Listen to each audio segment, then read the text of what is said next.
Hello, friends. This is Dave Hurwitz, executive editor at ClassicsToday.com, here with Ripe for Reissue. And I am so annoyed. I can't even begin to describe it. But I'm going to try, because that's what I do. Here, look at this. Reiner, Richard Strauss, Reiner, Strauss, Reiner, Strauss. I mean, two names that are synaptically linked forever in the minds of music lovers everywhere. I mean, the only other Strauss people who are as Straussy as this were Karajan and Kimpa. And, you know, their stuff seems to be around somewhere, right? And look at what RCA did with this. This just blows my mind. This is beyond unbelievable. First, we had, like, the big Reiner box. Remember that? And then there was, I don't know if the order of this is entirely correct, but it's what there was. Then there was a Reiner Conducts Strauss budgie box that didn't have absolutely everything he did, at least in stereo and in mono too. Yes, it looks like that. Then there was this, which is all of the Strauss he did. Mono, stereo, with Pittsburgh, with Chicago. It's wonderful. It's the whole shebangy. It's, 8 CDs here? 11 CDs, pardon me. 11 CDs. And I'm going to tell you what's inside. Let's just look at this. It's just unbelievable. First, you got a booklet. It had a nice booklet, a really nice booklet with notes and things and track listings. And let's just go through the track listings. They're all original jackets, even when the original jackets are incredibly ugly, such as this one. Yes, hideous original jackets and nice original jackets. Okay, so... And oh, look at that, Christoph Schlurin. He wrote the note.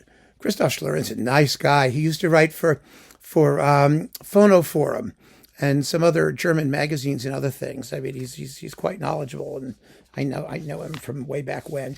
But anyway, here we go. We start with Don Juan and Don Quixote and Salome's final scene with Luba Valic and Reiner. Oh my God, is it yummy? And it's with the Pittsburgh Symphony and the Metropolitan Opera Orchestra. Whew, nice sweaty stuff there. Then we've got Ein Heldenleben and Le Bourgeois Gentilhomme Suite. I don't think all of it, but most of it, with Reiner in Pittsburgh. And then we've got Till Eulenspiegel's Lustige Streiche, his Merry Pranks and Death and Transfiguration, which Reiner didn't do very often. I mean, his other recording of that's on Decca. It's not on RCA. It's with Vienna. And then Rosenkavalier stuff with Risa Stevens and Erna Berger, all with the RCA Victor Symphony Orchestra. So that's yummy. And we've got Zarathustra and Salome's Dance of the Siebenschleier, a Dance of the Seven Veils with Chicago. That classic 54? That's it.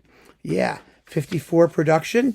And then we've got the Chicago Heldenleben, which is like the greatest Heldenleben ever. I don't know if I've talked about it like that. You know, I did. We did the living stereo special SACD, whatever the hell it was.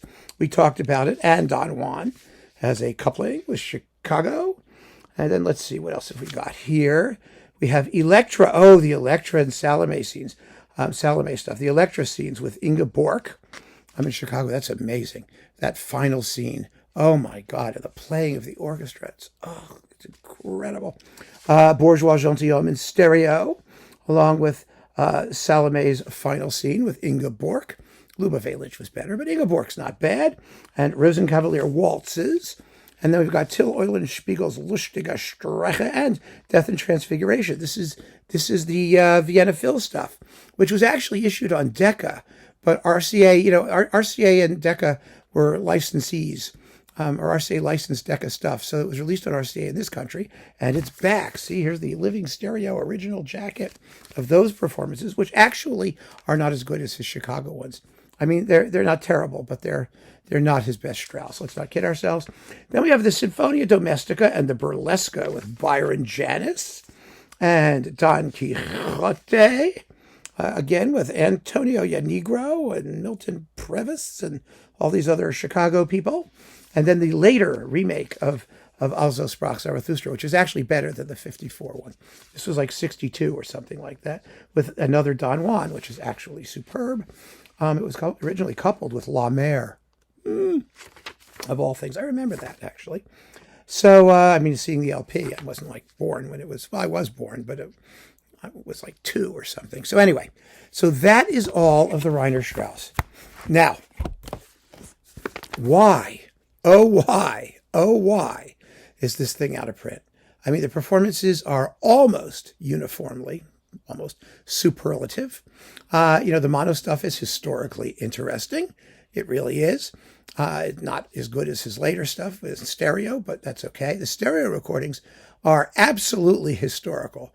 They were state of the art when they were issued, and they're state of the art now. I mean, they've hardly aged a day. And my God, the playing of the orchestra is beyond virtuosic, and it's just, yes, it's hard for me to articulate how stupid it is that this box no longer exists. I mean, I just checked on Amazon. It's not there. The earlier Budgie Strauss collection without the mono stuff is not there. The big Reiner box, it's not there. I mean, they could be selling this stuff forever. They did sell it forever. I mean, they have been selling it forever. Why would you let it vanish? What is the point? It's unreal. Absolutely unreal. So I'm fuming and steaming and smoking and pissed as hell, and you should be too. This is something that should never, ever, ever be unavailable. These are historically excellent recordings. Historical because they're excellent, because they represent a melding of composer and conductor, which is rare in the universe of recorddom. There are things that should just always, always, always be available. And it just pains me to see that this thing should be hard to get. It should be a snap for anyone who wants it as physical product from now until the end of time. And that is a fact. So keep on listening, friends. Thanks for joining me. Take care.